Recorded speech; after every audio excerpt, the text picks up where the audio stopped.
Welcome to Whispers of Time. Tonight we're traveling far back into the heart of the American frontier, a place of wide-open plains, endless sky, and winters that could strike harder than any enemy. This is the world of cowboy and frontier winter survival, a world where a single storm could decide who lived and who didn't. Before we step inside the stories, close your eyes for a moment. I want you to imagine something that actually happened. It's 2 o'clock in the afternoon on a Thursday in January. You're a 9-year-old child. You're sitting at a wooden desk in a small schoolhouse on the American frontier, a place where the land stretches to every horizon, where trees don't exist, where there's nothing between you and the sky except wind and grass. Your teacher is Mrs. Freeman. She's young, only in her 20s, and she's one of the smartest people you know. She's from the East, educated, kind. Outside your schoolhouse window, the one small window, the sun is shining. It's warm, so warm that some of the children didn't wear their coats today. So warm that you're thinking about spring. Your parents probably sent you to school without your heavy winter layers. Why would they? It feels almost like May. At that exact moment, within minutes, something begins to happen that will change your life forever. And you won't even understand it's happening until it's too late. The sky, which has been so clear and blue, begins to darken, but not like regular clouds, not like a normal storm approaching slowly over time. This is different. One survivor, a teenage Norwegian boy named Carl Salti, described what he witnessed at around 3:30 in the afternoon that day. He said, and I want you to really hear these words because they carry the weight of genuine trauma more than 130 years later. He said, "A dark and heavy wall built up around the northwest, coming fast, coming like those heavy thunderstorms, like a shot. In a few moments, we had the severest snowstorm I ever saw in my life, with a terrible hard wind, like a hurricane. Snow so thick we could not see more than 3 steps from the door at times. 3 steps. That's the distance from where you're sitting right now to maybe your bedroom wall. That's how far you could see before the snow became so thick that the world simply disappeared. But here's what makes this truly terrifying. The temperature didn't just drop. It didn't gradually get colder. Imagine standing in mild weather, maybe 40 degrees Fahrenheit, comfortable, pleasant. And then, in the next hour, that temperature plummets. 40 degrees become 20. 20 becomes 0. 0 becomes 20 below, 30 below, 40 below. In some locations, the temperature fell nearly 100 degrees in less than 24 hours. One weather station, and these are recorded, verified facts, recorded 44 degrees Fahrenheit at 2 p.m., minus 11 degrees Fahrenheit at 9 p.m., and an overnight low of minus 42 degrees. That's not just cold. That's a cold so intense that exposed human skin begins to freeze within minutes. Within minutes. The wind reached nearly 60 miles per hour, sustained winds like a hurricane. The snow was so fine, so thick, so relentlessly driven by the wind that people reported they couldn't see their own hand in front of their face. Some accounts say that microscopic particles of ice actually froze people's eyes shut. They couldn't open their eyes. They were blind, completely blind in a whiteout, in a hurricane of cold and snow. This day, January 12th, 1888, would become known in American history as the Schoolhouse Blizzard, the Children's Blizzard, because the vast majority of the people who died on this day were children, young people who should have had their whole lives ahead of them. An estimated 235 people died, though some estimates place the death toll between 250 and 500, with many historians believing not all deaths were reported. Many of those who died were children who had been in school, including 2 13 children whose bodies were found after the storm. Some of these children died just meters, yards from their homes. They could see the light from windows. They could hear their mothers calling to them. But they couldn't reach them. The wind was too strong. Their bodies were too cold. Their minds were confused by the cold. and they simply sat down in the snow and froze where they stopped. This is not just a historical story. This is about real people facing genuine horror. This is about survival at the absolute edge of human endurance. This is about the frontier, that wild, untamed period of American history when people pushed westward into a landscape that was fundamentally indifferent to whether they lived or died. And tonight, we're going to explore not just this single catastrophic day, but the entire world of frontier winter survival. The knowledge that cowboys, ranchers, settlers, and families had to develop to make it through winters on the Great Plains. The strategies they used, the mistakes they made, the price they paid. But before we dive deeper, I want you to understand something about this story. This isn't just about cold and snow, it's about human resilience. It's about the capacity of ordinary people to endure extraordinary hardship. It's about community, about the bonds that form when people have to depend on each other for survival. It's about the mistakes we make, the knowledge we accumulate, the way experience teaches us, sometimes at terrible cost, how to persist. I'm your narrator, and for the next 3 hours or so, I'm going to guide you through this world. We're going to meet real people who lived through frontier winters. We're going to understand the landscape they inhabited, the magnificent, terrible, indifferent Great Plains. We're going to talk about the economics of frontier life, about cattle and horses and the work of cowboys. We're going to explore preparation and knowledge and the practical skills of survival. We're going to visit that 1888 blizzard in much greater depth, understanding exactly what happened and why so many people died despite their best efforts. And by the end of this journey, I think you'll understand something profound about the frontier era that most people miss. The frontier wasn't a romantic adventure. It was a brutal test of human character. And the people who survived it were remarkable people. Not because they were exceptional or superhuman, but because they learned to endure, to adapt, and to care for their communities even in the face of conditions that would have seemed impossible. So, let's begin. Let's set the stage. Let's understand the landscape that these frontier people inhabited. And let's prepare ourselves for the story of winter survival that changed not just individual lives, but the entire trajectory of American ranching, American agriculture, and American history. This is a story about survival, but it's also a story about loss, about community, about the human spirit. And it's a story that I think will stay with you long after you've drifted to sleep. Let me take you somewhere. I want you to imagine you're standing on the Great Plains. Let's say it's mid-September, 1885. You've just arrived out here. You came by train to a small town, and from there, you've ridden a horse for 2 days. And now, as you stand in this landscape, you're beginning to understand what people mean when they talk about the frontier. The sky is enormous, incomprehensibly large. It takes up what feels like more than half of everything you can see. The horizon stretches to every direction, north, south, east, west, without interruption. There are no mountains in the distance, no forests, no settlements visible, just grassland. Endless grassland, undulating slightly with gentle rolls and valleys, all of it covered in tall, golden grass that moves in waves when the wind blows across it. The grass reaches nearly to your knee, maybe higher if you're on horseback. It's the color of old wheat, of dried honey, of ancient gold. It's been this color for months, since the summer turned hot and dry. In spring and early summer, this grass was green, vibrant, alive. But by now, in September, it's been drying for weeks. When you brush your hand across it, it crackles slightly, speaking in a dry whisper about the heat that baked this land. The wind never fully stops. It's constant. Sometimes it's gentle, moving the grass in a rhythm that's almost hypnotic. Other times it rises, becoming insistent, pushy, demanding acknowledgement. Frontier people who lived on these plains for years said the wind became a companion in a way that's difficult for modern people to comprehend. You learn its moods. You read its patterns. You understand that the wind is its own form of communication.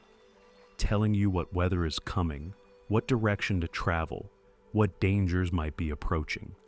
The Great Plains stretched across the lands that would become Wyoming, Montana, and the Dakotas, vast open terrain punctuated by scattered settlements. The landscape wasn't uniform. There were variations. Rivers ran through parts of the region, and along those rivers, cottonwood trees grew, providing the only natural tree cover for hundreds of miles in some regions. These were precious locations. Where there was water and trees, there was shelter. Where there were no water sources, there was nothing but grass and sky. Now, I want you to imagine that we advance in time. It's November 1886. The same landscape has transformed. The weather has changed. Autumn is ending. Winter is arriving. The temperature has started to drop. In early November, the lows might be in the 20s or teens Fahrenheit. The grass is still there, but the quality has changed. The summer of 1886 had been abnormally hot and dry. Prairie fires were common that year, leaving grazing land scorched and water sources dried up. The grass that had seemed abundant during clement seasons is now scarce.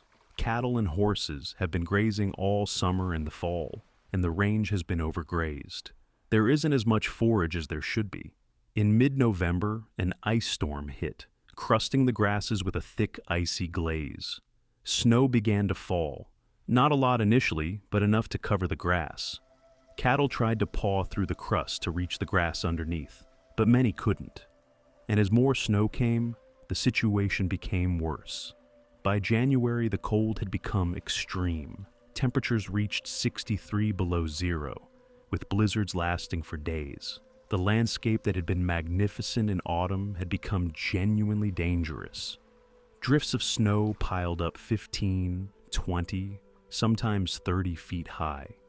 The wind was constant and vicious. Visibility during storms was measured in feet, sometimes just a few feet. The landscape became unrecognizable, transformed into an alien terrain of white drifts and hidden dangers. Now, let's talk about what this landscape demanded of the people who lived there. The first thing is isolation. The Great Plains offered vast distances without barriers. You could see for miles in most directions. But this same vastness meant that people were spread out. A ranch might cover thousands of acres, with the main house and barns positioned somewhere within it.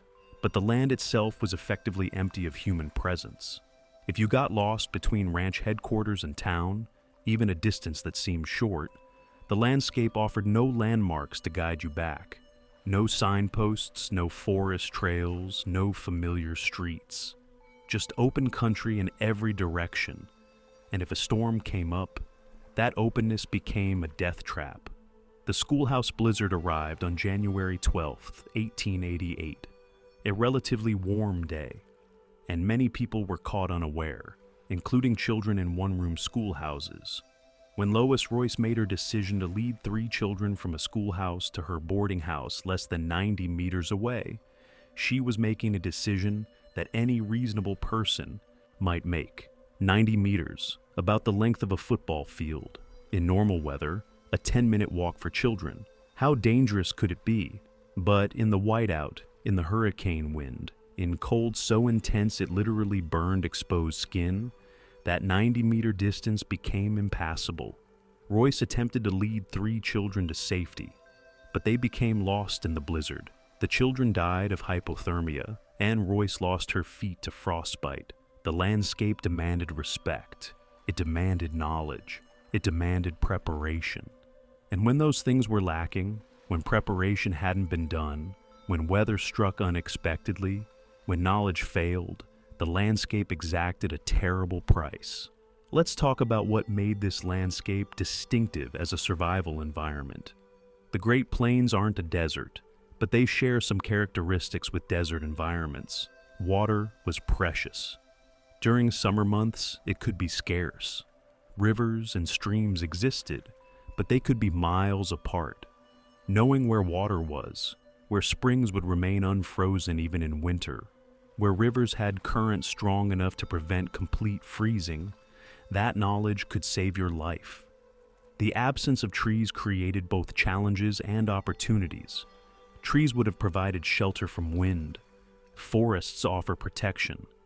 But the plains offered exposure, which meant the wind could come from any direction without obstruction, but it also meant that any structure or terrain feature stood out against the flat landscape. A small ravine or depression could suddenly become crucial shelter in a storm. A slight rise in terrain that blocked the wind could mean the difference between survival and freezing. The vastness of the landscape created a psychological effect that's difficult for modern people to fully comprehend. When you're standing on the Great Plains, when you're surrounded by horizon in every direction, you experience a particular kind of isolation, even if you're not alone. Settlers and cowboys reported that this landscape could be profoundly beautiful, but also profoundly lonely. The size of the space, the distance between people, the sense that you were very small indeed in a very large land. These created a particular kind of psychological pressure that added to the physical challenges of frontier life. As we prepare for winter, I want you to understand one more thing about this landscape. The seasons. The Great Plains experiences extreme seasonality. Spring comes fast and briefly, a few weeks of warming, melting snow, and greening plants. Then summer arrives with a heat that can be brutal. Fall is short. Autumn colors and cooling weather lasting only a few weeks before the first snows. And then winter. Winter can last from November through March, or even into April in bad years. That's 5, 6, sometimes 7 months of cold and snow and wind.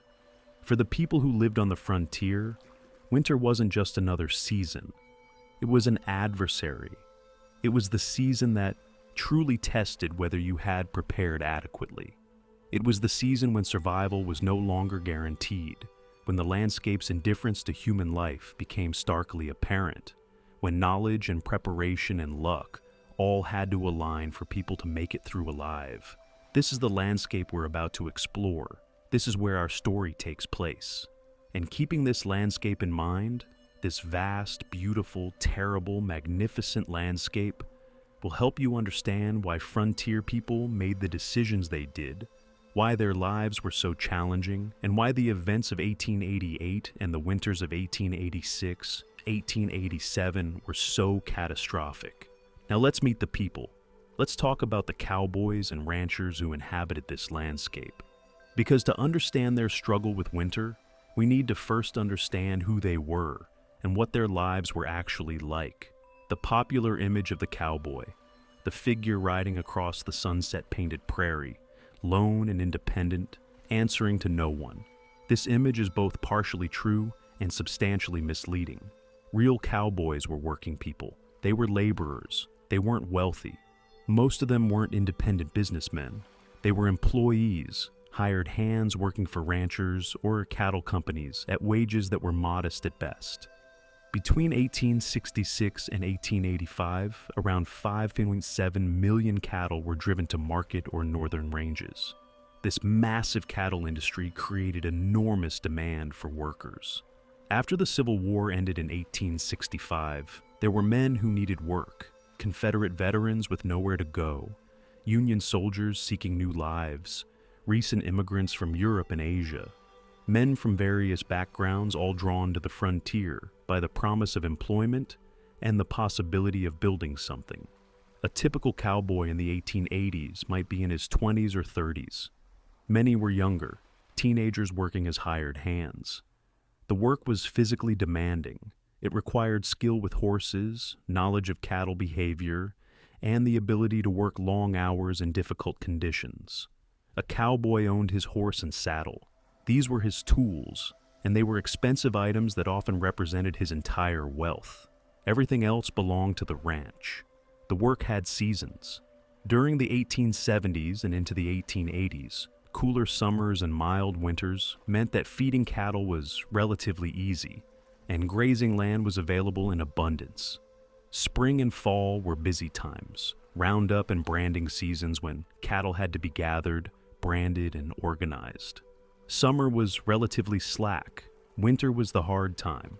Many ranches would lay off a significant portion of their workforce during winter. A rancher needed enough men to manage the herds and keep them safe, but not the full complement of summer workers. A cowboy who had worked steadily from spring through fall might find himself unemployed in November, precisely when he needed income most. The winter months posed a genuine economic challenge for working men. Those who remained employed faced different challenges. They were responsible for cattle in the most dangerous season. They had to ride out in conditions that could kill a man within hours. They had to know the land, understand animal behavior, and make split-second decisions about where to move herds to find forage and shelter. Let me describe what a cowboy's winter day might have looked like during the 1880s. The day would begin before dawn, maybe 4 or 5 a.m., when it was still completely dark. A cowboy would rise from his bunk in the bunkhouse, a structure that was often poorly insulated, always crowded, and heated by a single stove that didn't provide enough warmth to make the space comfortable.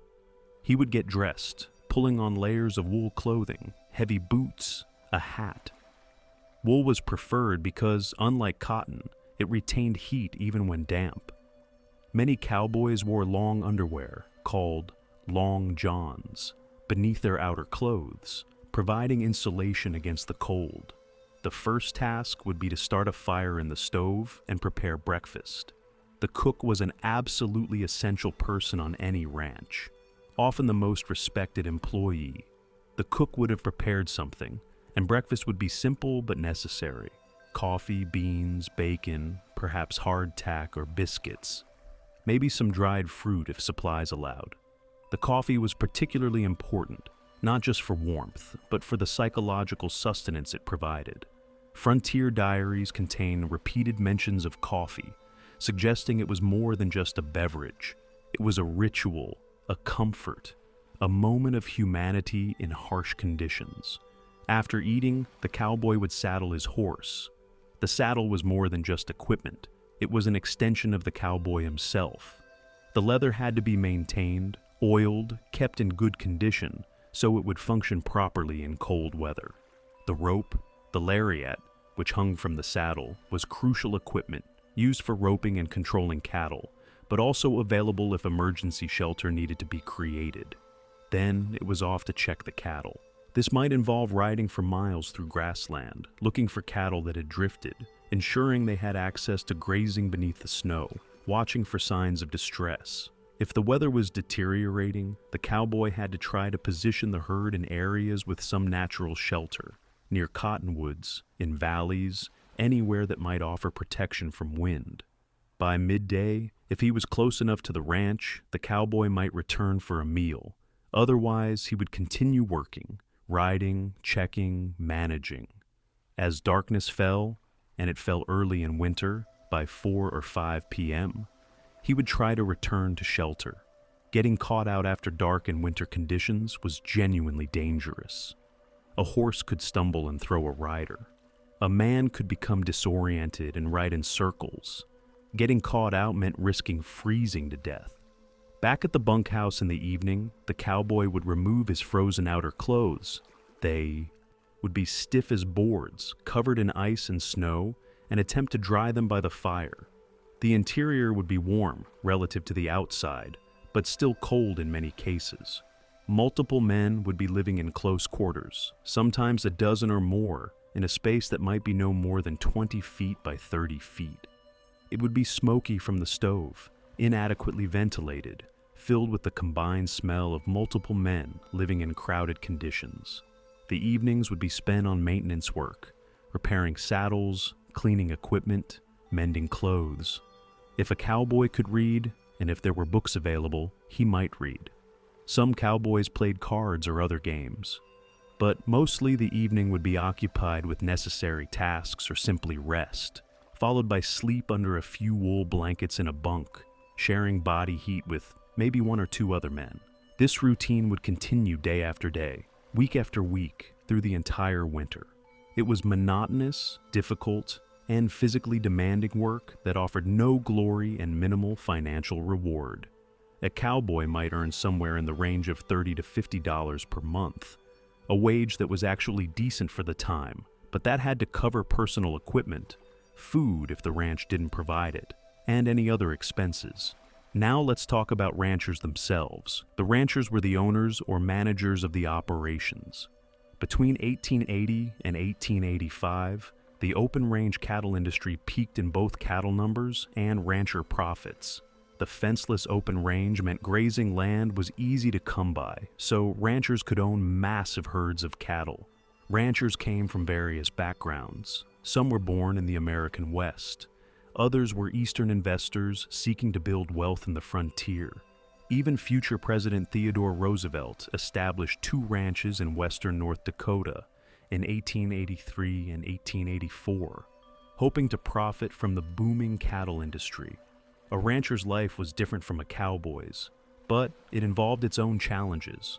A successful rancher had to make decisions about breeding, about herd size, about where to graze cattle, about when to sell to markets.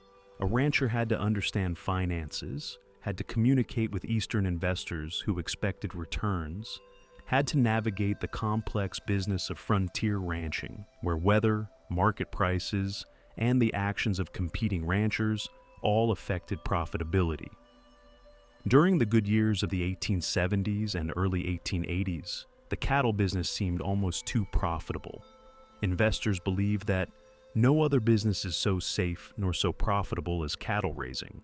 This attracted enormous investment. It attracted speculators who wanted to make quick money. It attracted overconfidence. By the mid-1880s, many ranch managers were no longer putting up any winter feed for their stock, deceived by a string of mild winters into believing that open-range grazing could sustain cattle through winter without supplemental hay. Before we get to the 1888 blizzard, the Schoolhouse Blizzard, that killed 235 people, we need to talk about the winter that preceded it. Because that winter, 1886-1887, was itself a catastrophe that changed everything about frontier ranching. Some historians and frontier experts argue that the Great Die-Up, as it became known, was actually a worse catastrophe than the 1888 blizzard in terms of its long-term effects, even though fewer human lives were directly lost. The setup for the Great Die-Up was perfect, or perfectly terrible, depending on perspective. The summer of 1886 was hot and dry. Prices for cattle had also fallen from $4.75 per hundredweight to $3.90, and below by fall of 1885. In November, large wildfires burned grassland from the Arkansas River in Kansas, southward to northeastern New Mexico, the Oklahoma Panhandle, and the Texas Panhandle. The grass that remained was insufficient to sustain cattle on the range. The Plains ranchers had seen hard winters before, but they had survived because their cattle had been well fed going into the winter. By the mid-1880s, though, the situation had changed. In the hopes of making quick money, greedy speculators had overstocked the northern ranges in Montana, Wyoming, and the Dakotas. This is crucial. By the mid-1880s, many ranch managers were no longer putting up any winter feed for their stock. Deceived by a string of mild winters into believing range management could sustain cattle indefinitely. This was overconfidence born of success. Years of good weather and profitable business had created a false sense that the frontier was predictable, that the risks had been managed. Nature had other ideas. The first snow came on November 13th, 1886, and fell continuously for a month. Then in January 1887, the temperature dropped even farther, and blizzards came howling over the prairie, blasting the unsheltered herds. One ice storm hit on November 16, 1886, crusting the grasses with thick icy glaze. 2 more blizzards hit the Montana-Dakota plains during December. Snow swirled into 15-foot drifts. January brought intense 40 below zero cold. But the worst was yet to come. Between January 28th and February 3rd, 1887, the temperature dropped to minus 63 degrees, and snow fell at an inch per hour for 16 hours. In late December, weather reached an unofficial temperature of -35 degrees Fahrenheit at Glendive, Montana, and in February, Bismarck, North Dakota, reported temperatures of -43 degrees Fahrenheit. Cattle, facing this combination of extreme cold, deep snow, exhaustion from searching for forage, and starvation, simply began to die. They died in enormous numbers. When the snow melted in spring, carcasses of the once massive herds dotted the land as far as the eye could see. One observer recalled that so many rotting carcasses clogged creek and river courses that it was hard to find water fit to drink. Millions of cattle are estimated to have died during the Great Die-Up. Montana ranchers alone lost an estimated 362,000 head of cattle, more than half the territory's herd. Estimates from various regions place losses between 50 to 90% of herds, with the popular estimate after roundups were completed being around 60% loss for Montana. In Custer County, Montana, the tax rolls in 1886 listed 200 ranchers. In 1888, the total was 120. Half the ranchers had simply gone broke and left. The financial impact was staggering. By the end of March 1887, the tally was a loss of well over $20 million, an enormous sum in an era when a cowboy earned perhaps $50 per month. Individual ranchers who had invested everything faced total ruin. Theodore Roosevelt, who had established 2 ranches in western North Dakota in 1883 and 1884, hoping to profit from the booming cattle industry, was among those hit hard. In a letter to his friend Henry Cabot Lodge, Roosevelt remarked, "Well, we have had a perfect smash-up all through the cattle country of the Northwest. The losses are crippling. For the first time, I have been utterly unable to enjoy a visit to my ranch. I shall be glad to get home." Roosevelt abandoned ranching after this winter and never returned to the frontier cattle business. The Cowboys themselves faced a catastrophe. Thousands of men who had been employed all summer suddenly had no work. Thousands of cowboys were out of jobs. Some drifted back east or looked for work in western towns. But perhaps the most important effect of the Great Die-Up was that it changed ranching forever. Realizing they would always have to grow crops to feed their animals, ranchers decreased the size of their herds and began to stretch barbed wire fences across the open range to enclose new hay fields. By the 1890s, the typical rancher was also a farmer, and cowboys spent more time fixing fences than riding herd or roping mavericks. As the Rocky Mountain Husbandman newspaper in Diamond City, Montana, reported after the Great Die-Up, range husbandry is over, is ruined, destroyed, and it may have been by the insatiable greed of its followers.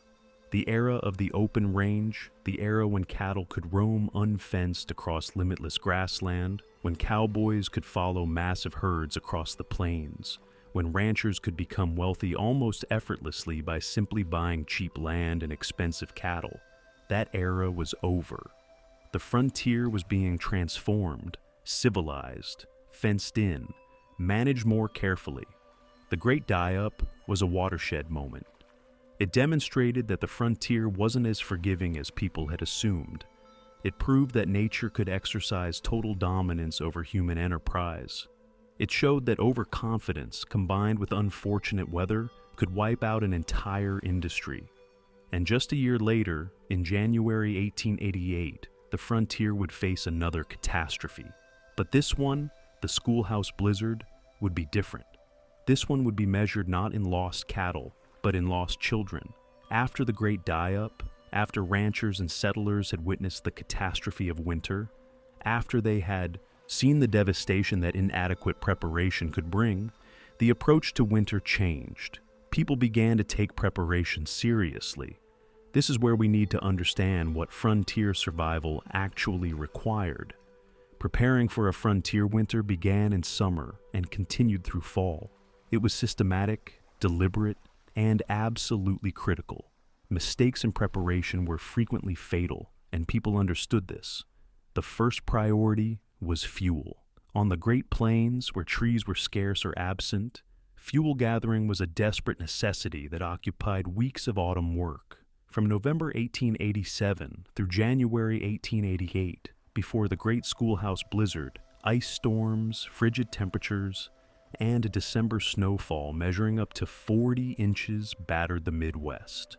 Before that happened, every family had spent weeks gathering fuel. In the early post-Civil War frontier era, buffalo chips, dried dung from the great herds, were relatively abundant and burned hot and fast. But the great buffalo herds had been largely eliminated by the 1870s, and settlers switched to cow dung, dried grass twisted into bundles called cats or twists, dried corn stalks, and whatever other combustible materials they could find. A family would spend weeks in autumn gathering this material. Children would be sent out with baskets to collect chips. Adults would cut prairie grass with scythes, tie it into bundles, and stack it in enormous piles outside the cabin or sod house. These fuel stacks served a dual purpose. They provided necessary heat, and they also created an insulating barrier that helped protect buildings from the wind. The amount of fuel required was enormous. A cabin might burn through an entire wagon load of dried grass bundles or chips in a cold month. If the winter was particularly severe and lasted longer than anticipated, families would face the terrifying prospect of running out of fuel while temperatures remained below zero. Some settlers rationed fuel obsessively, keeping fires as small as possible, huddling together under blankets, literally shivering through nights in hopes of making supplies last until spring. Food preservation was the second critical preparation. From late summer through fall, a family had to gather, grow, and preserve enough food to sustain themselves through months when no fresh supplies would be available. Root vegetables like potatoes, turnips, and onions had to be dug from gardens and stored in cellars or buried in the ground with layers of straw or hay as insulation against freezing. Meat had to be killed, butchered, and preserved through salting, smoking, or drying. Beans were dried, fruit when available was dried. Butter and cheese were made from dairy. The work was relentless and absolutely necessary. One settler woman recorded that her family went through approximately 5 barrels of preserved vegetables during a winter, consuming them carefully, rationing them to make supplies last. If calculations about consumption were wrong, if supplies ran out before spring, the consequences were severe. Malnutrition developed. Scurvy, caused by lack of vitamin C, became a genuine threat. People weakened, became more susceptible to illness, sometimes died. For cowboys and ranchers managing cattle, preparation was equally critical but took different forms. The entire question of winter forage for animals was essential. After the great die-up, ranchers began storing hay much more systematically. A rancher who had learned his lesson would ensure that enormous quantities of hay, perhaps several thousand tons, were cut in summer or fall and stacked in the open air, protected only by the sheer volume of the stacking itself. This hay would be parceled out through winter as conditions dictated. But not all ranchers had fully internalized the lessons of 1886 to 1887. Some still believed that cattle could largely fend for themselves on prairie grass beneath the snow. This belief, based on the mild winters of earlier decades and the desire to minimize costs, would lead to problems again. The knowledge that frontiers people had to develop was sophisticated and complex. They had to read the sky, observing cloud formations and wind patterns to predict weather. They had to understand that certain wind directions often preceded storms, and that rapid temperature changes were indicators of severe weather approaching.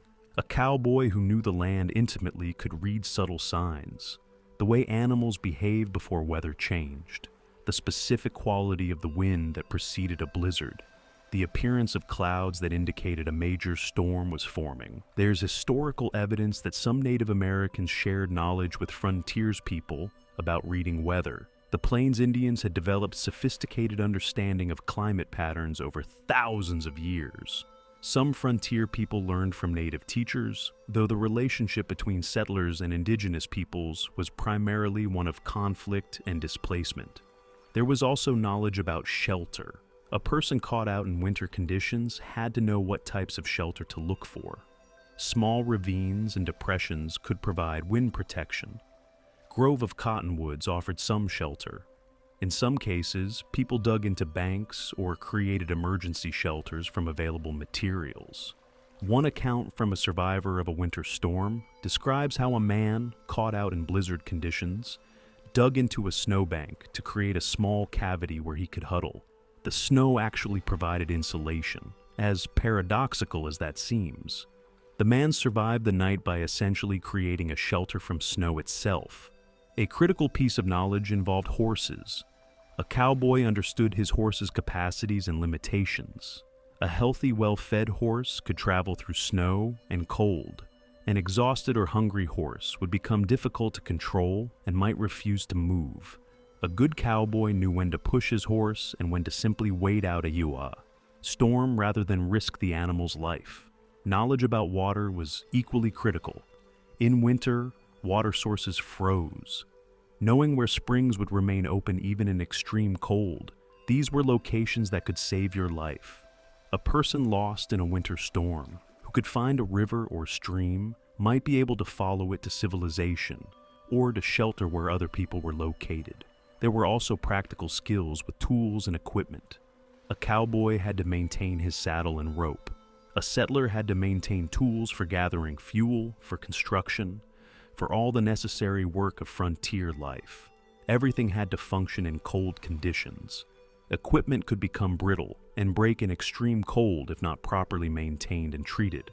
These skills and knowledge couldn't be learned from books, though manuals like Captain Randolph Marcy's The Prairie Traveler, a handbook for overland expeditions, 1859, did attempt to codify frontier knowledge. Most knowledge was transmitted through personal experience, through teaching from experienced frontiers people, through trial and error, and sometimes through tragic mistakes that cost lives. A person who had survived one frontier winter had learned lessons that no amount of academic study could convey. They understood, at a bone-deep level, how serious the frontier winter was. They understood that mistakes could be fatal. They understood that preparation wasn't optional. It was the difference between survival and death. Now, let's talk about where people actually lived. What kind of structures did frontier people build to protect themselves from winter? The answer varies considerably depending on region, economic status, and what materials were available. In regions where trees were relatively abundant, near river valleys and water sources where cottonwoods and willows grew, log cabins were built. These were structures made from logs stacked horizontally, with notches cut at the corners to interlock them. The spaces between logs would be filled with mud, clay, grass, or other materials to create insulation and prevent wind from penetrating. A typical frontier cabin might measure 12 feet by 16 feet, a small space by modern standards. This might house an entire family, parents, children, perhaps an older grandparent or visiting relative. Into this space had to fit sleeping areas, a cooking space, storage for food, storage for tools, and all the other necessities of life. The fireplace or stove was the heart of the cabin. A fireplace would be made of stone and mud and would be positioned against one wall. Or, for wealthier families or those with better access to materials, a metal stove could be installed. The fireplace provided heat through the cabin, as well as a place to cook. The design had evolved through centuries of use in North America. The fireplace would be angled to project heat into the room. Stones would be positioned to radiate heat after the fire had burned down. The roof was typically made of branches and smaller logs covered with sod, layers of earth and roots from the prairie. This created insulation and shed water relatively well, though it was far from watertight. Settlers complained regularly about water seeping through the sod roof during rainstorms and melting snow. The interior of a log cabin during winter would be smoky. The fireplace provided the only ventilation, so smoke accumulated. Settlers complained of watering eyes and sore throats from smoke inhalation. But they tolerated this because the smoke helped preserve food hanging from the rafters and it kept insects away. The temperature inside a well-designed log cabin with a fire burning could reach 60 or 70 degrees Fahrenheit, warm by frontier standards, though by modern standards it would feel quite cold. Corners of the cabin away from the fireplace could remain at or below freezing. The upper areas of the cabin, where hot air accumulated, would be warmer, while lower levels, where people slept, could be quite cold. But in much of the Great Plains, particularly in the areas where the 1888 blizzard struck, log cabins weren't possible. Trees were scarce or non-existent. In these regions, the primary shelter type was the sod house, or soddy. A sod house was literally built from the prairie itself. Workers using a special plow called a breaking plow would cut strips of sod, the interconnected roots and soil of prairie grasses, into brick-like pieces, typically 12 inches wide, 24 inches long, and 4 inches thick. These sod bricks would then be stacked to form walls. The roots of the prairie grass bound these bricks together, creating surprisingly strong structures. A typical sod house might be 12 feet tall at the ridge, with walls that were 2 to 3 feet thick. The floor was packed earth. The roof was made of branches or small logs covered with additional layers of sod. In many ways, a sod house was a partially underground structure, with earth forming the walls and roof. The advantages of sod houses were significant. They were cheap to build. You didn't need to haul materials from elsewhere. You simply cut sod from the prairie around where you wanted to build and stacked it into walls. A family could construct a small sod house for the cost of just labor. This made sod houses the shelter of choice for poor settlers and farmers on the Great Plains. But sod houses had serious drawbacks. They were extremely damp. Water would penetrate the sod roof whenever it rained, dripping down into the interior. Settlers recorded waking up with water running through their hair and soaking their bedding. The interior was dark, perhaps 1 or 2 small windows, and those windows were often small to conserve heat. So the space was perpetually dim.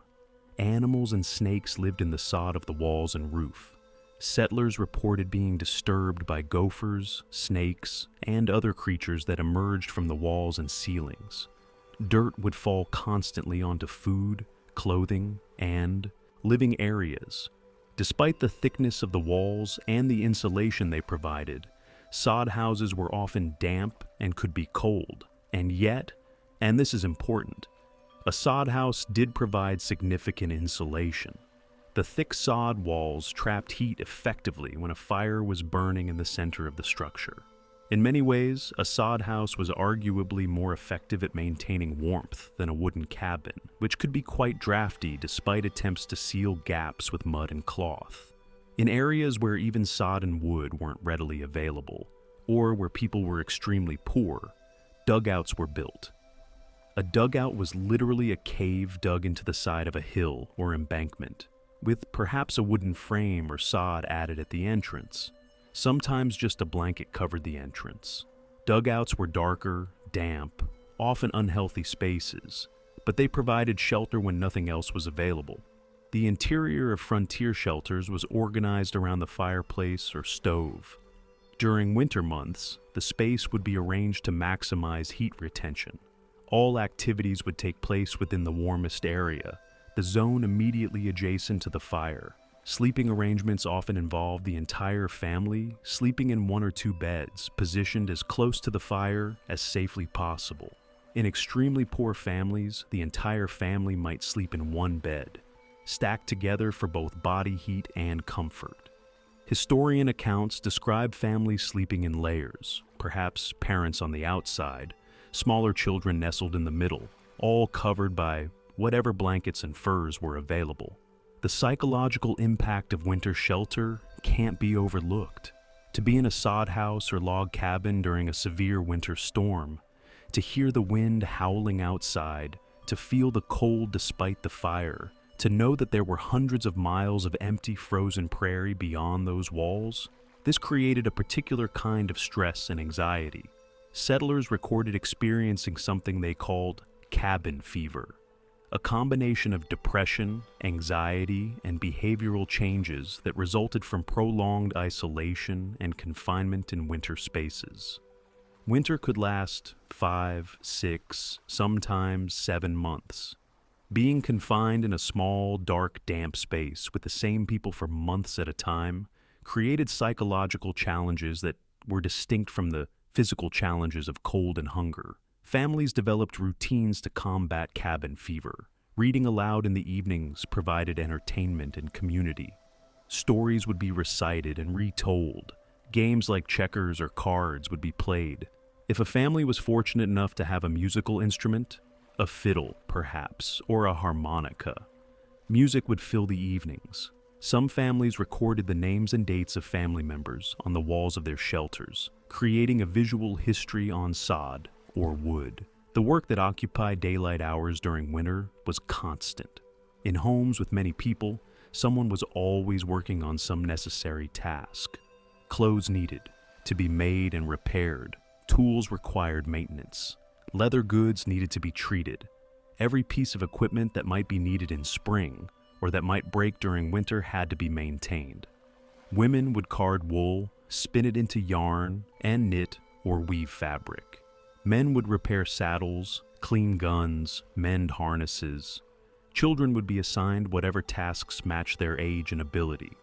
This constant work served a dual purpose. It kept people productive and engaged, and it produced goods and maintained equipment that would be essential for survival. Let's talk about the actual mechanics of day-to-day survival on a frontier winter.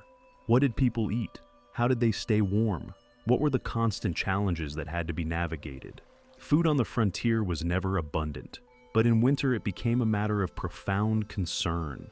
A family had to have enough preserved and stored food to sustain everyone through months when no fresh food was available and when hunting and gathering were either impossible or extremely dangerous.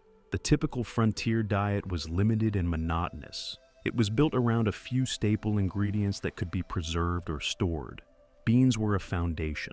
Dried beans could be stored almost indefinitely and could be cooked in various ways to create meals. While monotonous, bean-based meals were filling and reasonably nutritious. Bacon, salt pork, and dried beef provided protein and fat. Flour allowed for bread and biscuits to be made, though fresh bread was often impossible on the frontier. People would make hardtack, a dense biscuit that could be stored for months. Hardtack had to be soaked or boiled to be chewable. Eaten dry, it was almost inedible. Dried fruit, when available, provided some vitamins. Root vegetables like potatoes, turnips, and onions were stored in cellars or buried in the ground with insulation against freezing. Coffee was a staple and a luxury.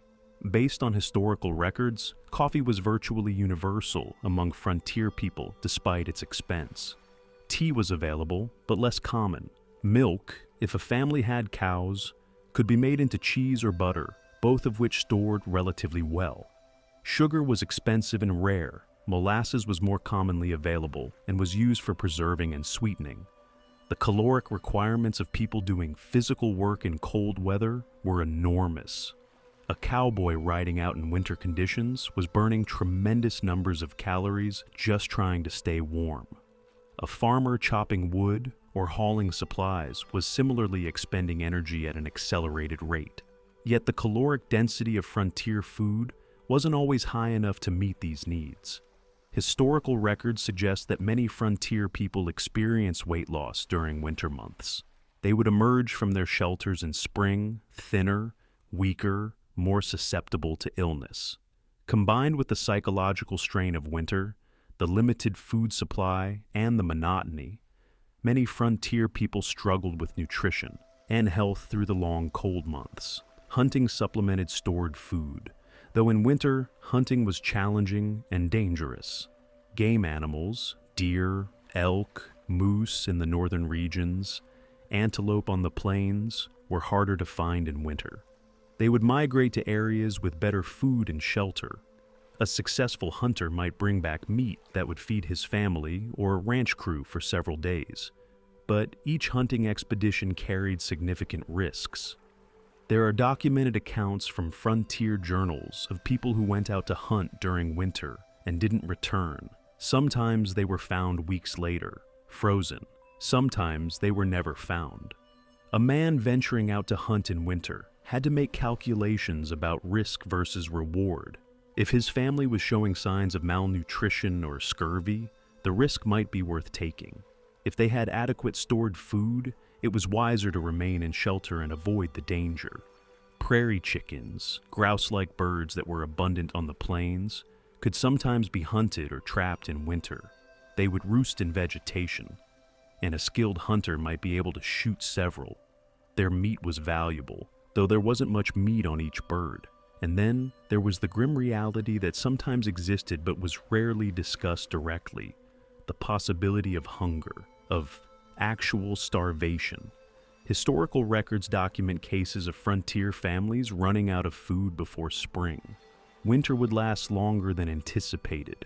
Stored supplies would run out. Game would be impossible to find. Families would be reduced to eating whatever they could find: bark from trees, leaves, roots if they could dig through frozen ground. In the most extreme cases, people would eat their livestock: horses, cattle, chickens, not as a planned food source, but as a desperate act of survival.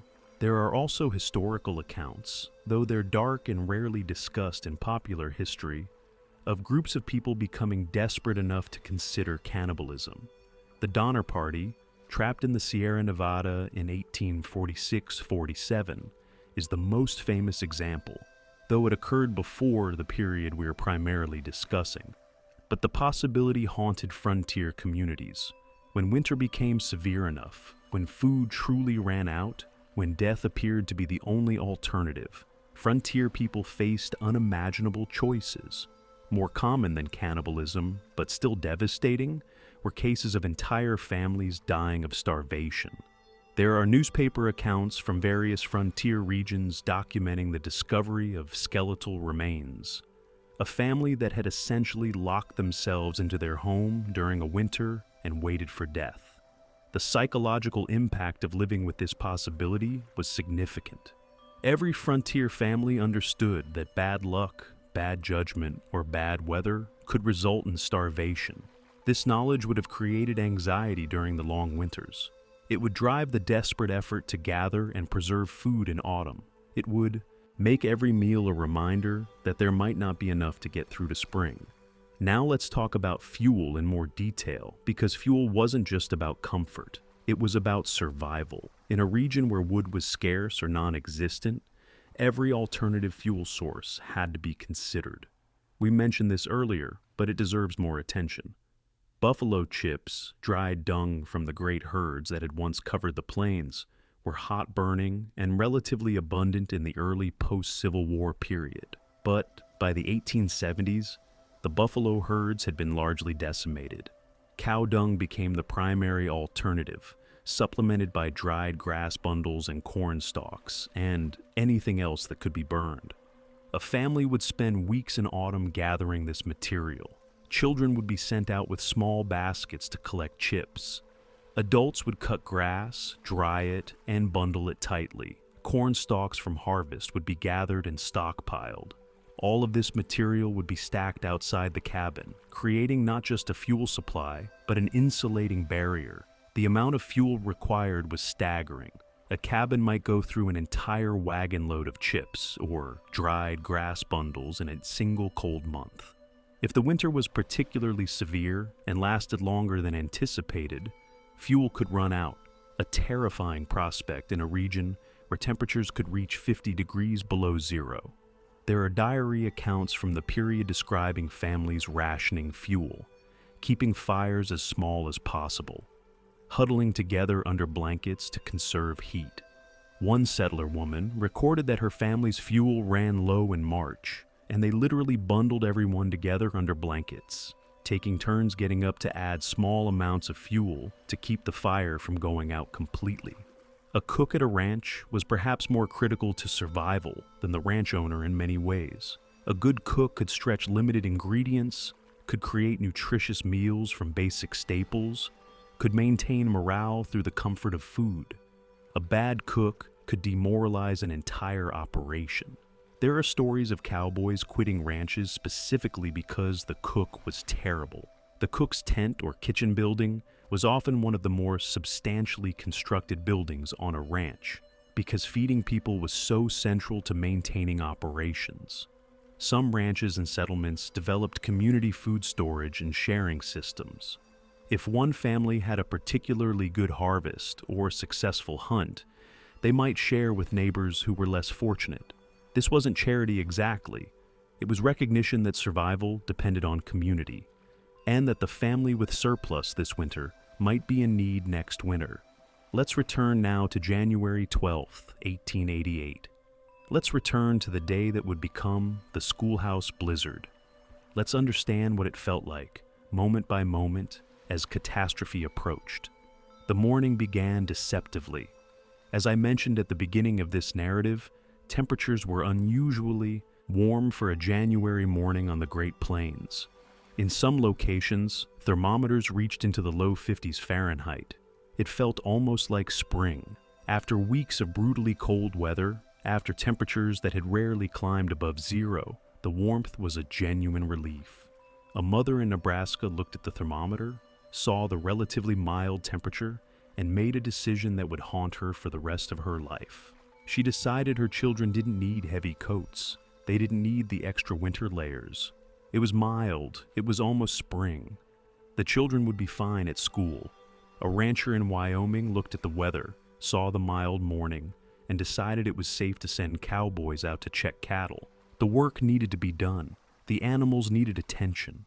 The mild weather made it seem like the right time to do some necessary ranch work. A teacher in Dakota Territory looked at the clear sky, at the warm morning, and felt relief.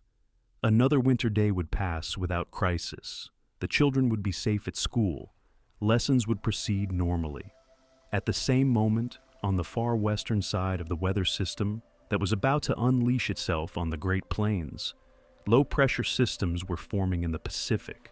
Cold Arctic air was pushing southward. Weather patterns were aligning in a way that would create a perfect storm, literally, of atmospheric conditions. By noon, the sky began to change.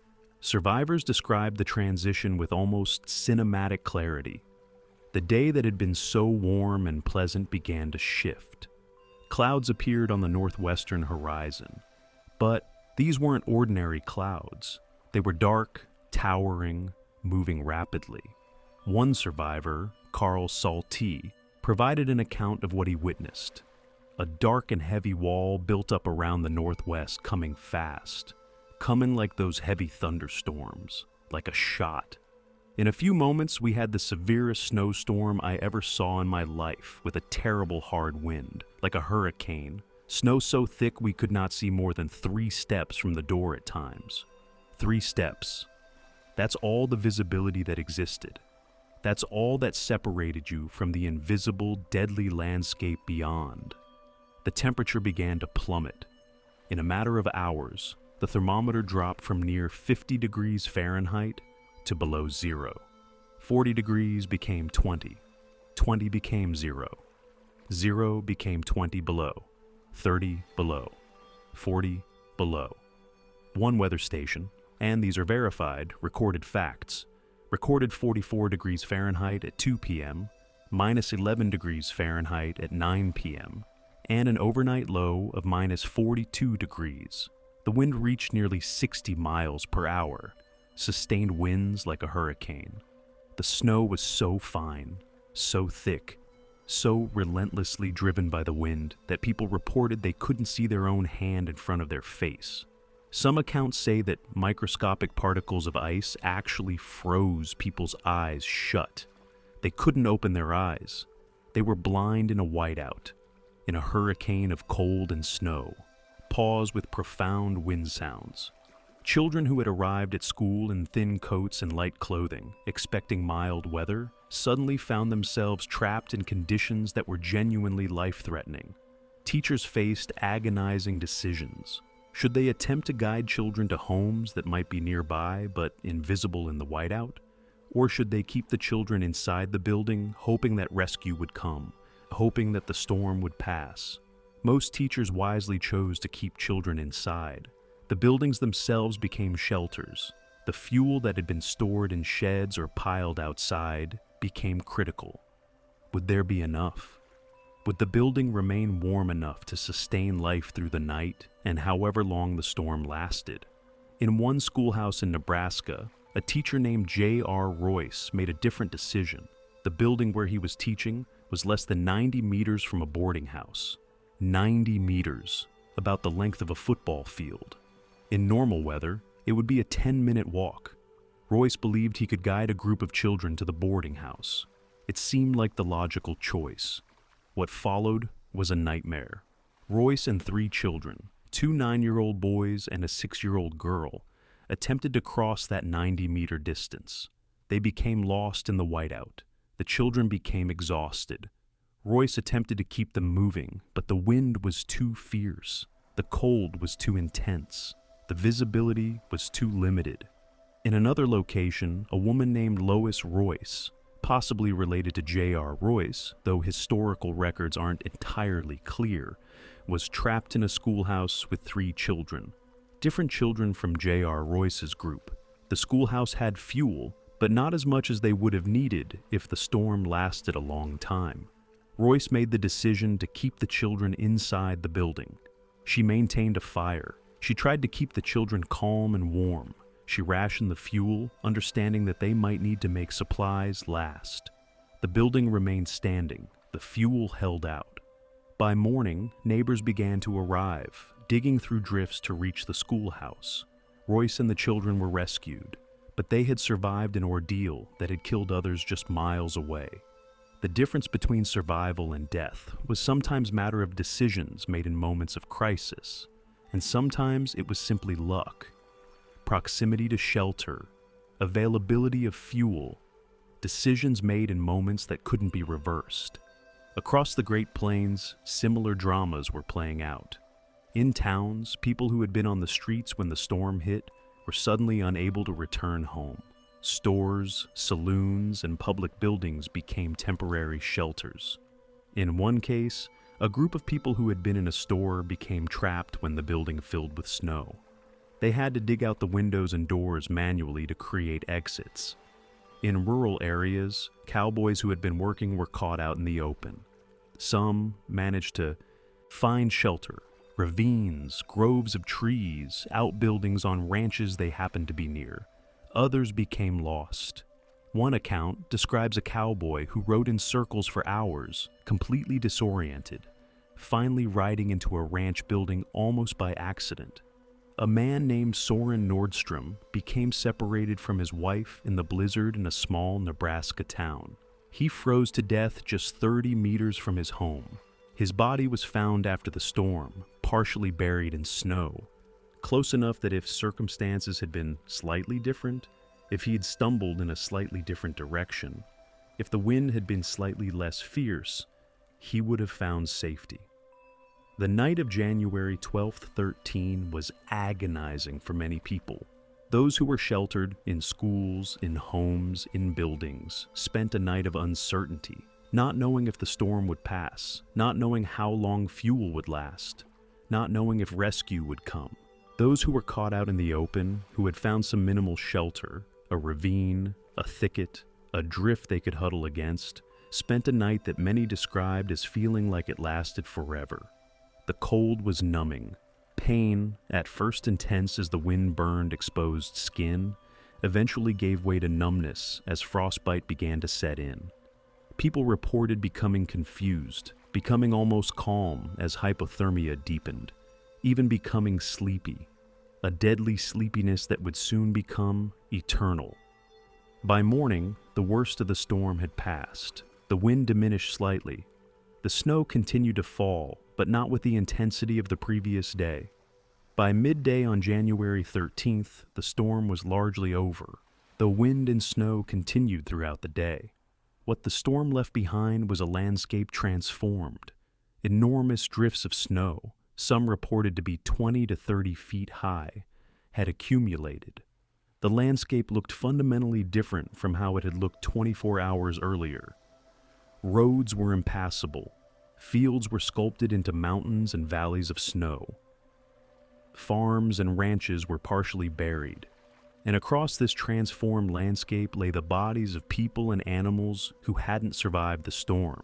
The immediate aftermath of the storm was characterized by rescue and relief efforts. People emerged from their shelters cautiously, checking on neighbors, searching for the missing. In towns and settlements, organized search parties would form, with groups of men on horses or on foot, spreading out across the countryside looking for survivors and recovering bodies.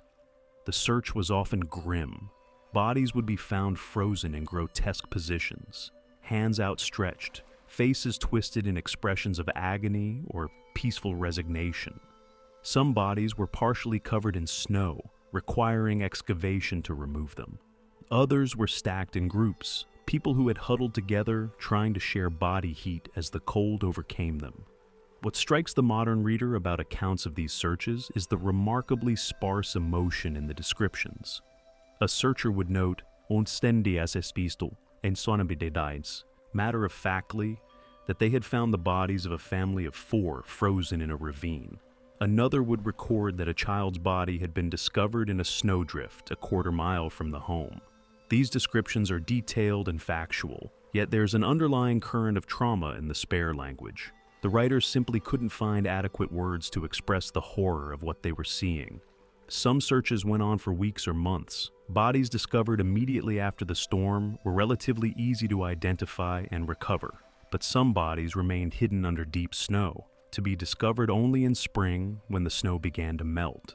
Finding a body months after death, after it had been exposed to weather and predators, was psychologically devastating in the different ways than finding a frozen body days after death. The recovery process was enormous. Snow had to be cleared from buildings, from pathways, from roads to make travel possible. Animals had to be dug out of drifts. Some cattle survived being buried under snow for days. They could breathe through the snow, creating small air pockets.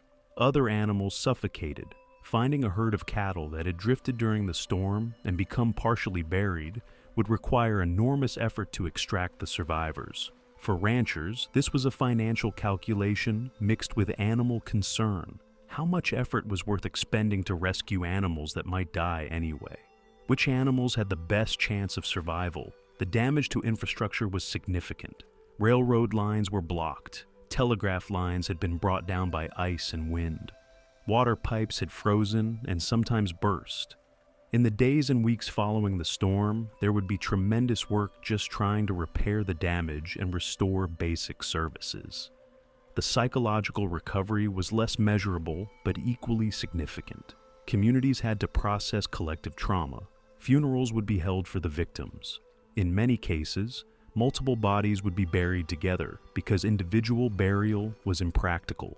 Cemetery workers had to excavate graves in frozen ground. Backbreaking work that required extensive effort with pick and shovel. There was also the work of rebuilding trust and confidence in the frontier. The storm had revealed that careful preparation and knowledge weren't always enough. People who had done everything right, who had sheltered adequately, who had prepared food and fuel, who had made good decisions, had still died. The randomness of who survived and who didn't was psychologically difficult to process. One school teacher named Minnie Freeman, who had been a student during the 1888 blizzard, wrote years later about her experience. She described the growing cold in the schoolhouse as fuel ran low, the way children began to cry and panic as they realized how serious the situation was. She described older students trying to comfort younger ones, everyone trying to maintain hope that rescue would come or that the storm would pass.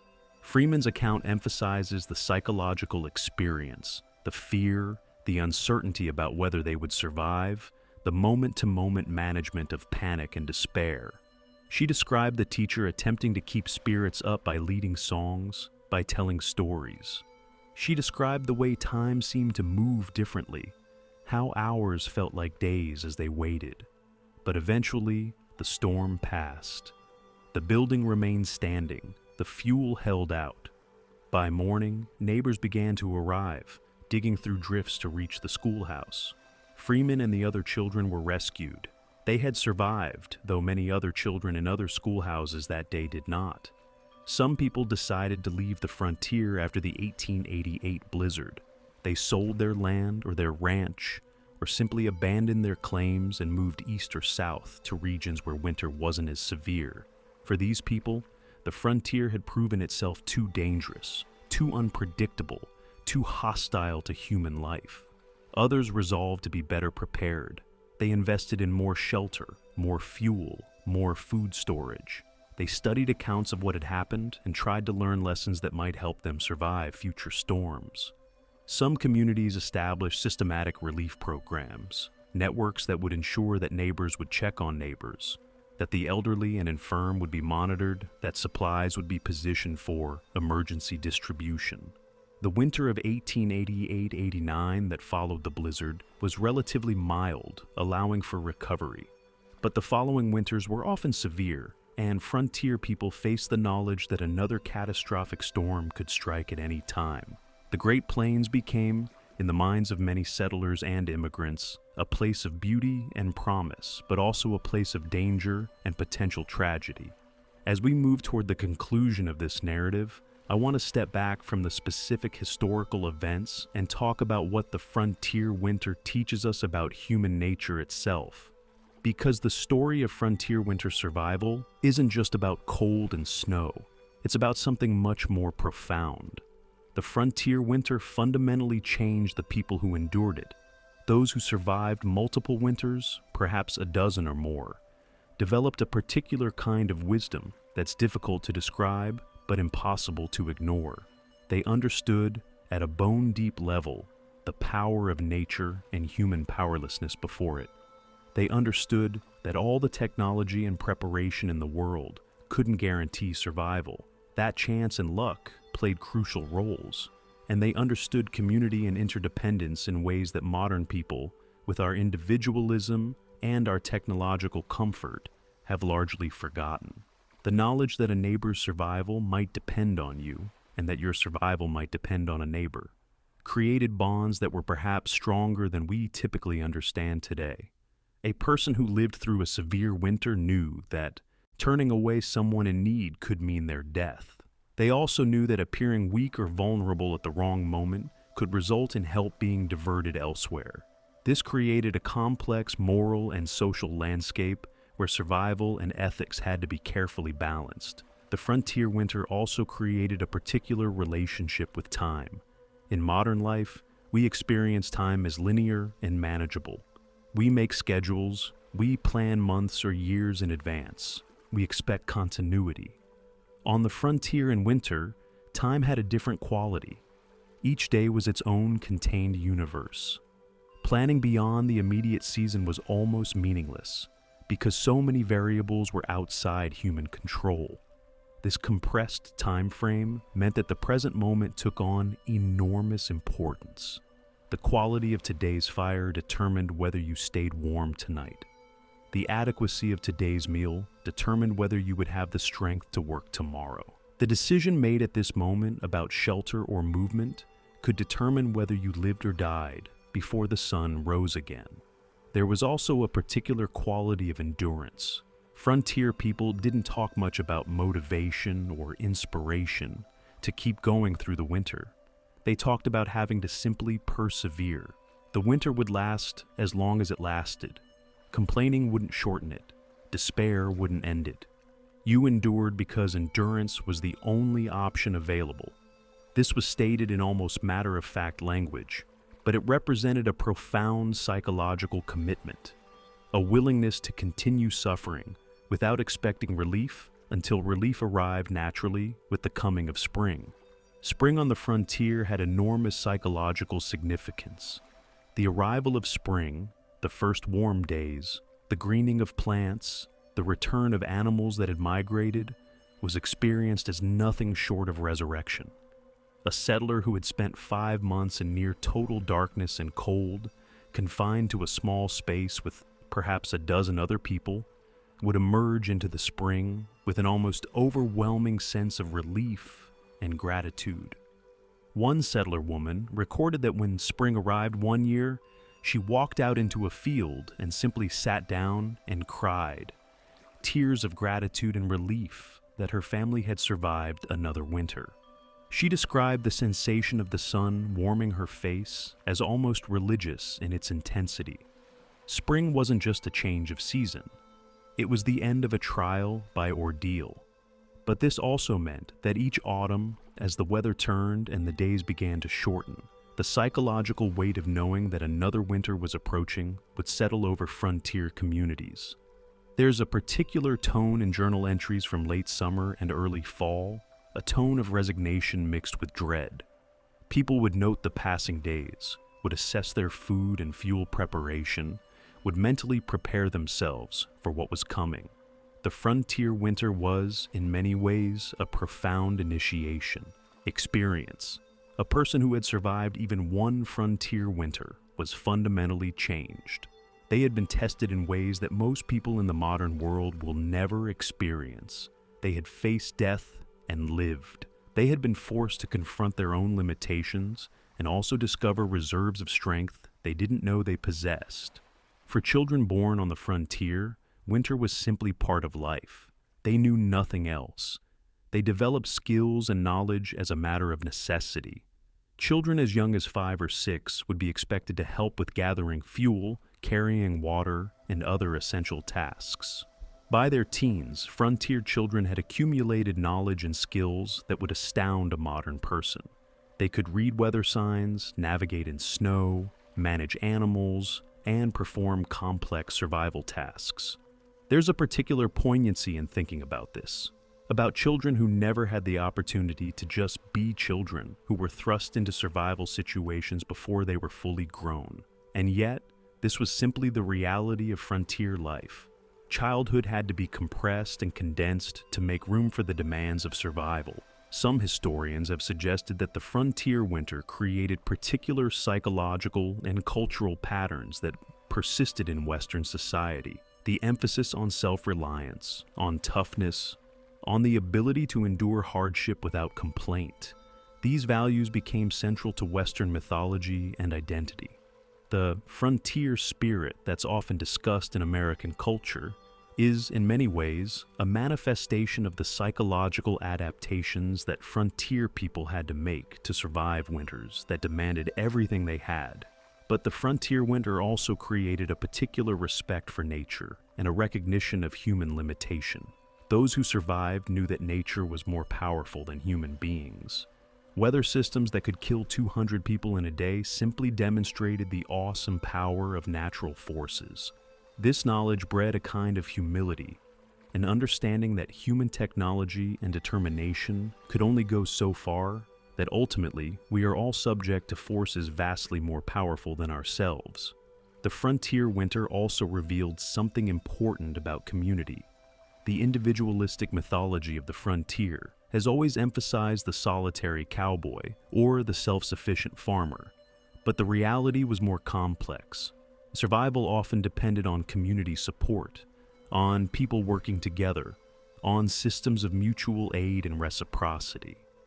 The families that survived frontier winters did so partly because they were embedded in communities that supported them, that shared resources, that helped in times of crisis.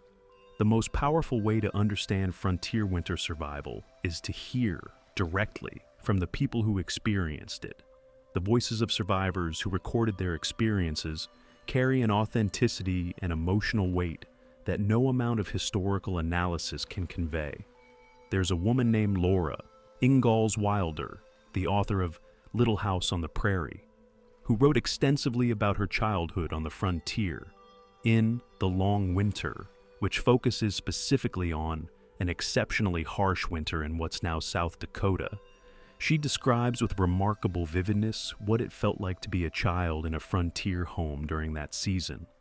She records the constant cold, the dim interior of the house, lit only by small windows and oil lamps, the monotony of the diet, and the psychological strain of being confined for months. But what's most striking about Wilder's account is how she captures the emotional texture of winter, not just the physical challenges. She describes the way her mother would check the children's hands and feet for signs of frostbite. She describes the desperation when fuel ran low and there was still weeks of winter ahead. She describes the relief when spring finally arrived. Through her eyes, we see winter not just as a challenge, but as a fundamental ordering principle of frontier life. There's another account from a man named John Ames, who was a cowboy in Wyoming during the 1880s. In his reminiscences, recorded decades later when he was elderly, he describes a winter when he was responsible for checking cattle scattered across a particularly remote part of the ranch. He would ride out every few days in conditions that he acknowledges were dangerous, trying to ensure the cattle had access to forage and weren't in immediate distress. He describes one particular day when the weather was deceptively mild in the morning, much like the morning of the 1888 blizzard. He rode out, confident that he had plenty of time before any storm might arrive. But by afternoon, the wind shifted, the temperature dropped, snow began to fall. He realized he was several miles from shelter, with conditions deteriorating rapidly. What strikes the modern reader about Ames's account is his calmness about the experience. He describes finding a grove of cottonwoods and positioning his horse on the leeward side. He used his blanket and saddle to create a small windbreak. He didn't try to ride toward shelter in the deteriorating conditions. He simply waited, accepting that he would spend the night in the cold. By morning, the storm had passed. He was cold, hungry, and exhausted, but alive. Ames frames this experience not as a trauma or even as particularly notable, just as something that happened, part of the work. But reading between the lines, you can feel the genuine danger, the narrow margin between survival and death, the acceptance that such situations were simply part of frontier life. There's a particularly poignant account from a woman named Martha Osborne, who was a school teacher during the 1880s in Nebraska. She wrote to a friend about her experience teaching in a small one-room schoolhouse during winter months. She describes the cold inside the building despite the stove, the children arriving sometimes already showing signs of frostbite, and the difficulty of maintaining discipline and focus when everyone was cold and miserable. But what's most striking is her description of the psychological challenge.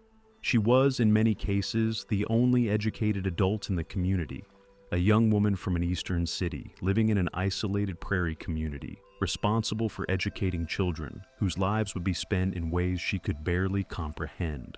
She writes about the loneliness, about missing her family, about wondering if she would ever find a way to leave and go back to civilization. Her account illustrates something that often gets overlooked in frontier narratives, the experience of people for whom the frontier was not home, not something they had chosen, but something they had been forced into by circumstance or economic necessity.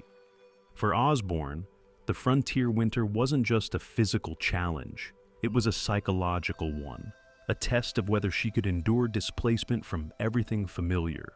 Then there are the accounts from survivors of the 1888 blizzard itself. These are perhaps the most powerful testimonies because they describe a specific moment of catastrophe. A teenage boy named George Graydon wrote, years later, about being caught out in the open when the blizzard hit. He was traveling between towns, thought he had plenty of time before weather would become dangerous.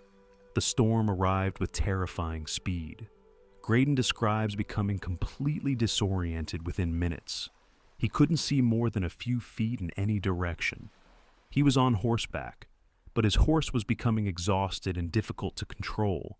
He made the decision to dismount and walk, hoping that if he stayed in motion, he would eventually find shelter or reach a town. But in the whiteout, he lost track of direction almost immediately. He kept moving, trying to stay calm, trying to remember the landscape and predict where buildings might be. Eventually, he walked directly into a house, almost literally collided with it in the snow. The family inside took him in, warmed him, gave him food. He survived, but he describes the experience as genuinely terrifying. The moment when he realized he could die, really die, within hours. What's remarkable about Graydon's account is that he survived through what was essentially random chance, walking in a particular direction that happened to lead him toward a house. Had he walked in a slightly different direction, he would have frozen to death, like hundreds of others did that same day.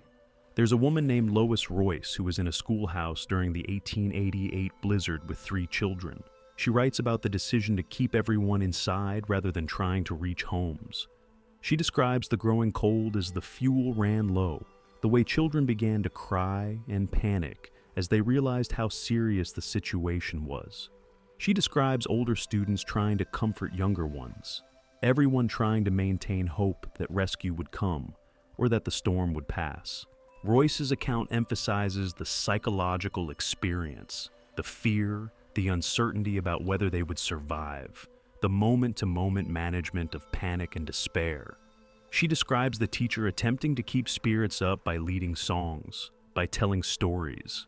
She describes the way time seemed to move differently, how hours felt like days as they waited. But eventually, the storm passed. The building remained standing. The fuel held out. By morning, neighbors began to arrive, digging through drifts to reach the schoolhouse. Royce and the children were rescued. They had survived, though many other children in other schoolhouses that day did not. Long pause with very gentle wind sounds.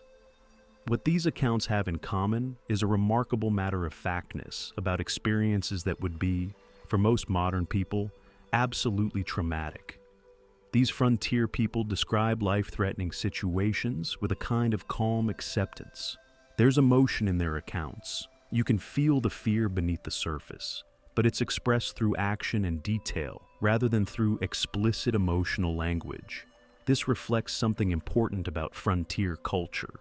There wasn't much room for dwelling on emotions or seeking psychological support. You had to get through what needed to be gotten through. You had to move forward.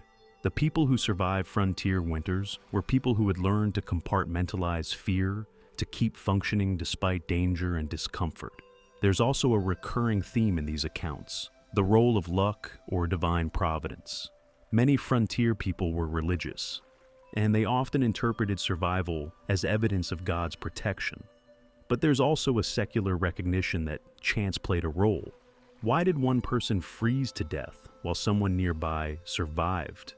Often it came down to luck, being a certain distance from shelter, being with a horse that didn't panic, making a decision at a critical moment that happened to be the right decision.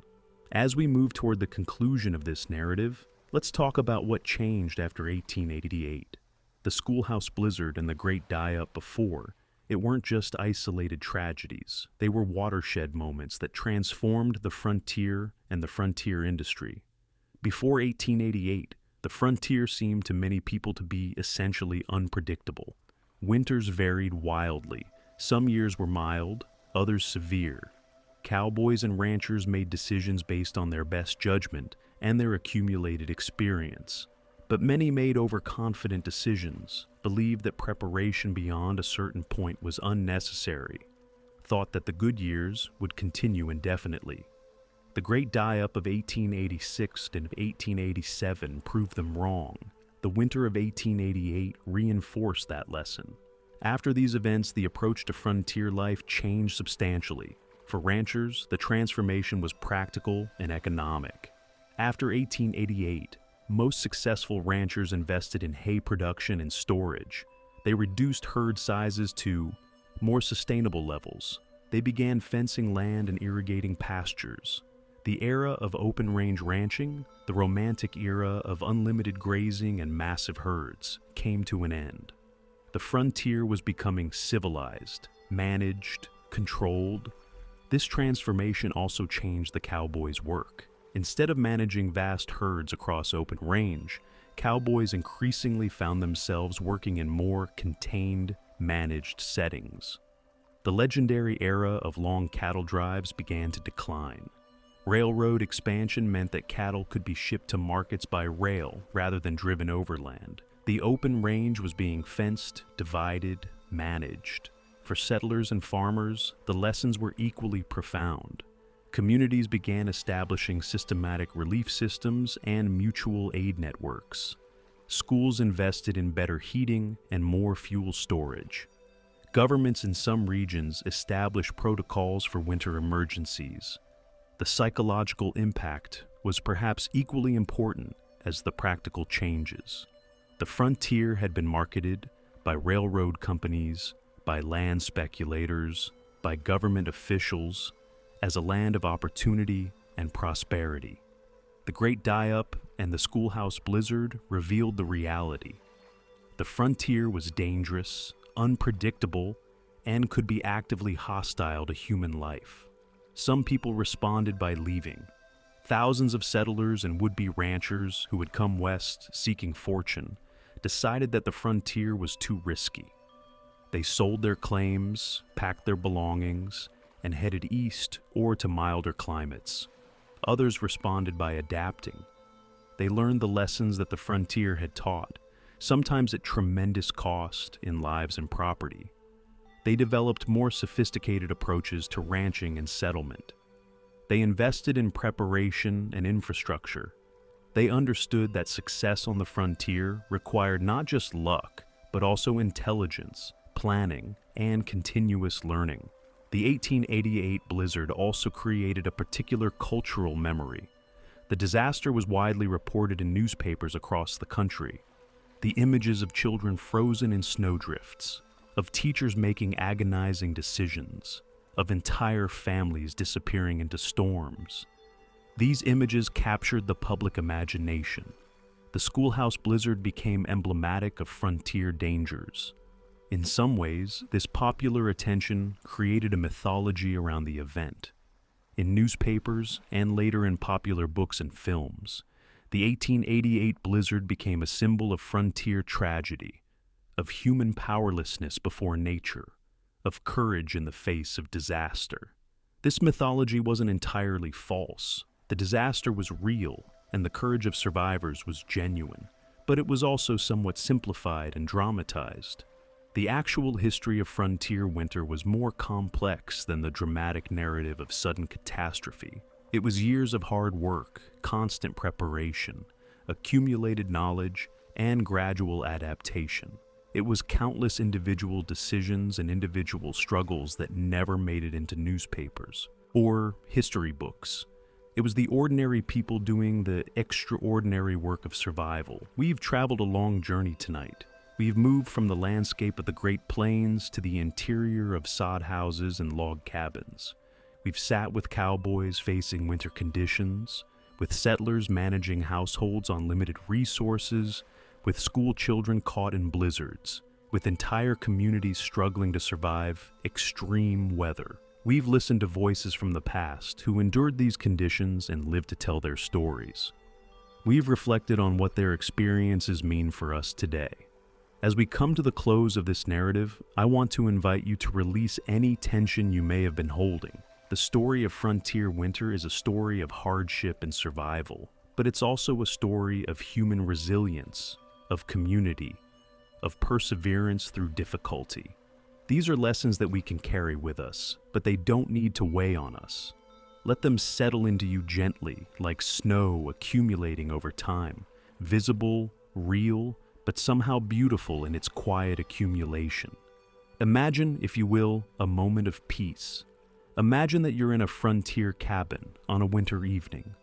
The fire in the fireplace is burning steadily, not intensely, just a comfortable warmth. The snow outside is falling gently, not in a blizzard, just the quiet snow of an ordinary winter evening. The wind is present, but not harsh, just a gentle whisper rather than a howling force. Inside the cabin, there's warmth, there's safety. The walls are solid, the roof is holding, the fuel is adequate. You're not worried about tomorrow's survival. Tonight, at least, the immediate challenges are managed. The fire is warm, the space is dry. You're with people you care about. Outside, the frontier stretches endlessly. The Great Plains in their winter season, vast and powerful and indifferent to human concerns. But in here, in this small space, there's community, there's light and warmth, there's the comfort of shared experience, of knowing that you've made it through another day, that you're part of a group that understands what survival requires, this warmth, this shelter, this community. These are the most basic and most essential elements of human existence. Frontier people understood this at a profound level. They had to. When the alternative was freezing to death alone, community and shelter and warmth took on a significance that can be difficult for us in the modern world to fully grasp. As you lie here listening to this final part of the narrative, as your mind begins to drift towards sleep, I hope you carry with you some sense of gratitude for shelter, for warmth, for the people in your life, for the systems and infrastructure that protect you from extreme weather. These things are not given. They're created by the work of human beings, past and present, who understood that survival depends on preparation and community and mutual care. And I hope that you also carry with you some sense of the resilience that humans are capable of, the capacity to endure, to adapt, to persist through conditions that seem impossible. This resilience is part of our inheritance as a species. It's part of what makes us human. The frontier era is long past. The era of the cowboy and the open range exists now only in history and memory and in the landscape itself, which still bears some marks of that period. But the human capacity for survival, for resilience, for community, that remains. It's part of our genetic and cultural inheritance. It's something we all carry within us, even if we never have to consciously access it. The frontier people who faced winters on the Great Plains, the cowboys and ranchers and settlers and teachers and children, they developed capacities and understandings that served them well. They understood that preparation matters. They understood that community is essential. They understood that perseverance in the face of difficulty is possible. They understood that nature is powerful and that human beings are, in many ways, quite small and vulnerable in the face of natural forces. These are lessons that apply to our lives today, even if the specific challenges we face are different. We face our own winters, our own periods of difficulty and challenge. The specific form those challenges take may be different, but the underlying principles remain. Prepare as well as you can. Maintain your connections to community. Persist through difficulty.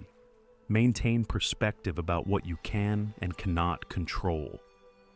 As this story comes to a close, as the fire in the frontier cabin settles and the wind continues its eternal song across the prairie, I invite you to release the tension you may have been holding. Let your body relax into the comfort of your own shelter. Let your mind settle into the approaching peace of sleep. You are warm, you are safe, you are home. In the morning, the frontier will still be there, in books, in museums, in the landscape itself, in the cultural memory of a nation. But tonight, you can rest. You can let go of the stories and the struggles and the survival efforts we've discussed. You can simply be present in your own comfort and safety. Your shelter is real. Your warmth is real. Your safety is real.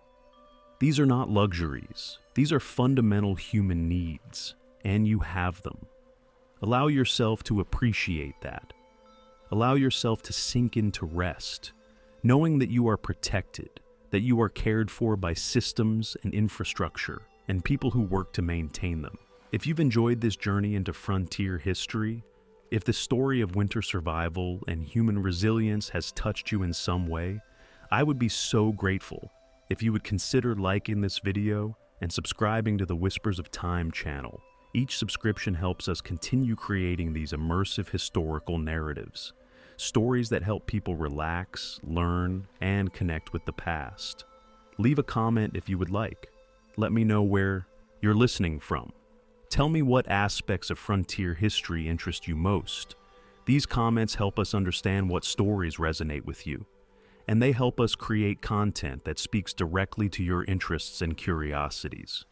And if there are historical periods or stories you'd like to hear in future videos, ancient civilizations, lost cities, forgotten cultures, profound moments in human history, let me know in the comments. The world is full of extraordinary stories. There are countless narratives waiting to be explored, to be brought to life through careful research and immersive storytelling. But for now, as this story reaches its conclusion, I hope you'll allow yourself to drift towards sleep, carrying with you the warmth of a frontier cabin, the camaraderie of a frontier community, and the profound resilience of the human spirit that frontier winters revealed. Sleep well. Rest peacefully. Know that you are safe, you are warm, and you are home. Thank you for joining me on Whispers of Time. I hope this journey through frontier winter survival will stay with you, not as a burden, but as a reminder of human capacity, human community, and the enduring strength of the human spirit.